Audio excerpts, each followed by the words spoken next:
नमस्कार साथियों, NMF news देख रहे हैं आप। आपके साथ मैं हूं अनुपम प्रसून। जगदीप धनखड़ के बारे में कुछ बड़ी बातें सामने आ रही हैं, वो आपको बताएंगे। लेकिन उससे पहले उपराष्ट्रपति के पद पर चुनाव को लेकर क्या कुछ चल रहा है वो भी आपको समझा देते हैं। सबसे पहले तो ये जानिए कि चुनाव आयोग ने इस पर ऑफिशियल रूप से अपना स्टेटमेंट जारी कर दिया है कि अब तैयारी शुरू कर दी गई है और हो सकता है कि बहुत जल्द, कहा जा रहा है कि अगले महीने तक भारत को उसका नया उपराष्ट्रपति मिल जाएगा। जगदीप धनखड़ की जगह पर कौन बैठेगा? इस बीच खबर यह भी आ रही है कि बीजेपी अपना ही उपराष्ट्रपति बनाएगी।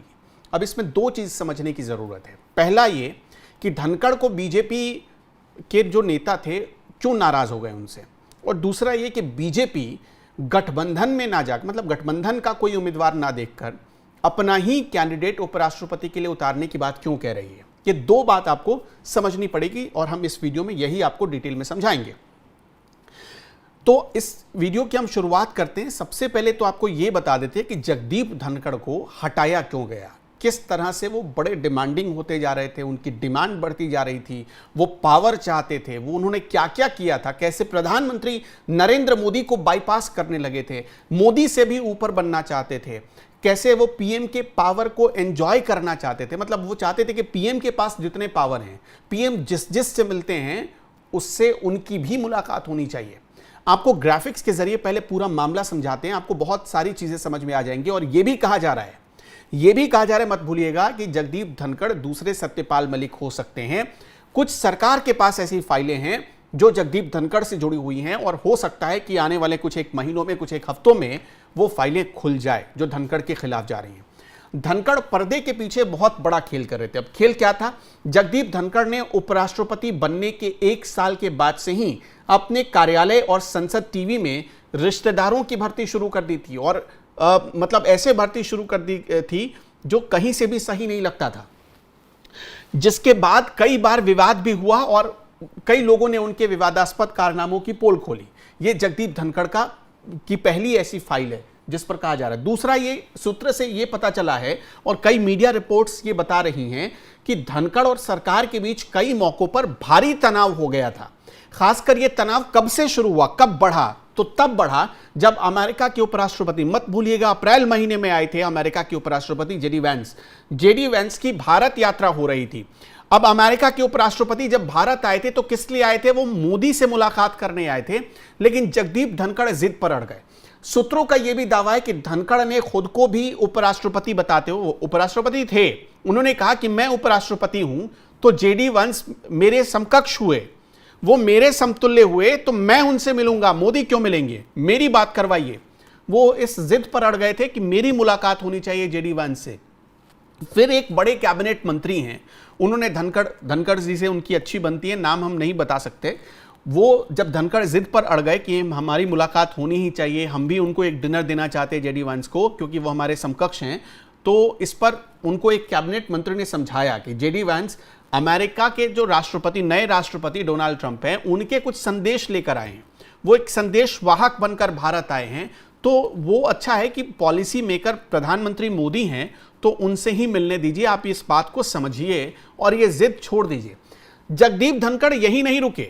जगदीप धनखड़ चाहते थे कि मंत्रियों के कार्यालय में जैसे प्रधानमंत्री की फोटो होती है, राष्ट्रपति की फोटो लगाई जाती है, उनकी भी फोटो लगाई जाए।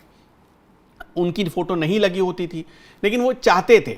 आपने देखा होगा कई मंत्री जब बाइट देते हैं या मीडिया में बोलते हैं तो उनके पीछे कुछ तस्वीरें होती हैं, इसमें पीएम, राष्ट्रपिता महात्मा गांधी और राष्ट्रपति की तस्वीरें होती हैं। धनखड़ ने अपने काफिले में मर्सिडीज बेंज कारों को शामिल करने की इच्छा जताई थी, या फिर वैसी कारें जो पीएम मोदी के कारकेड में चलती है, पीएम मोदी के काफिले में चलती है, वैसी कारें चाहिए थी जगदीप धनखड़ को। यह भी बात सामने आ रही है और इस वजह से भी विवाद बहुत बढ़ गया। उसके बाद तो आपने देखा है कि ऑपरेशन सिंदूर पर चर्चा के दौरान और 2 जजों के खिलाफ महाभियोग लाने के ऊपर जो उनकी जिद थी, उसने सरकार को इतना मजबूर कर दिया। खबर तो यह भी आ रही है कि जगदीप धनखड़ तैयारी कर रहे थे 2 जजों के खिलाफ महाभियोग लाने की, लेकिन इनके खिलाफ सरकार ने खुद तैयारी कर ली थी महाभियोग लाने की। यह भी चर्चा चल रही है सोशल मीडिया पर। सोशल मीडिया का दौर है, खुला मंच है, सब कोई अपनी अपनी बात रख सकता है। तो सोशल मीडिया पर जब मैं देखता हूं, कुछ लोग ये भी कह रहे थे कि हो सकता था किसी कार्यकाल में जगदीप धनखड़ के खिलाफ सरकार कुछ ऐसा लेकर आती अविश्वास प्रस्ताव, जिससे धनखड़ को अब जाना पड़ता, उनके खिलाफ भी कुछ एक्शन हो जाता और सरकार के किसी बड़े अधिकारी ने या कैबिनेट मिनिस्टर ने उनको खत भी दिखाया कि देखिए सांसदों के हस्ताक्षर भी हमने करवा लिए हैं, जिसके बाद उन्होंने खुद ही समझा। अब देखिए, अगर इनके खिलाफ कोई एक्शन सरकार लेती तो इनको जो जितनी सुविधाएं आजीवन अब मिलेंगी वो सुविधाएं नहीं मिल पाती। इससे इन्होंने अच्छा समझा कि चलो हम आराम से निकल जाते हैं, इस्तीफा दे देते हैं और आराम से निकल जाते हैं। उसके बाद अलग अलग तरह की खबरें आ रही हैं कि उपराष्ट्रपति को जो आवास मिला था उस आवास में ताला लगा दिया गया। रात में इन्होंने जगदीप धनखड़ और उनकी फैमिली या उनके नौकर्स को जो बाहर का एक रेस्ट हाउस था उसमें रुकना पड़ा। इस तरह की बातें भी सामने आ रही हैं मीडिया में। अब इसमें दूसरे पॉइंट पर आते हैं कि बीजेपी क्यों चाहती है कि अपना ही उपराष्ट्रपति बने।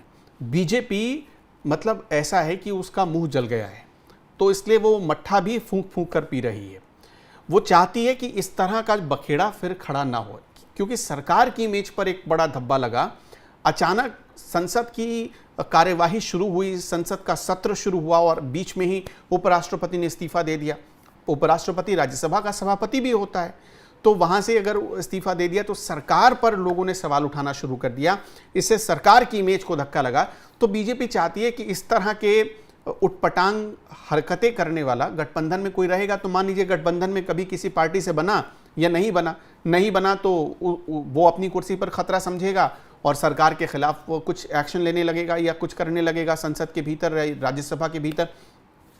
तो इसी वजह से बीजेपी ने ये कोशिश शुरू कर दी है कि कोई ऐसा आदमी चुना जाए, कोई ऐसा शख्स हो जो बीजेपी का ही हो, बीजेपी का हार्डकोर कार्यकर्ता हो और उसको बनाया जाए। इस बीच चर्चा ये भी चल रही थी कि रामनाथ ठाकुर हैं, जो कि बिहार के एक बहुत बड़े लीडर भी हैं और आपने देखा कर्पूरी ठाकुर के वो बेटे भी हैं, तो उनके बारे में चर्चा चली कि उनसे मुलाकात चूंकि कल की गई थी, अमित शाह ने उनसे मुलाकात की थी, राजनाथ सिंह ने भी मुलाकात की थी, तो चर्चा ये चलने लगी कि उनको बनाया जा सकता है उपराष्ट्रपति। लेकिन अब खबर यही आ रही है कि बीजेपी अपना ही उपराष्ट्रपति बनाना चाहती है, क्योंकि बीजेपी ये समझ चुकी है कि अगर किसी दूसरी पार्टी या गठबंधन के किसी भी पार्टी को बनाया जाता है तो कल को फिर से ऐसी स्थिति आ जाए।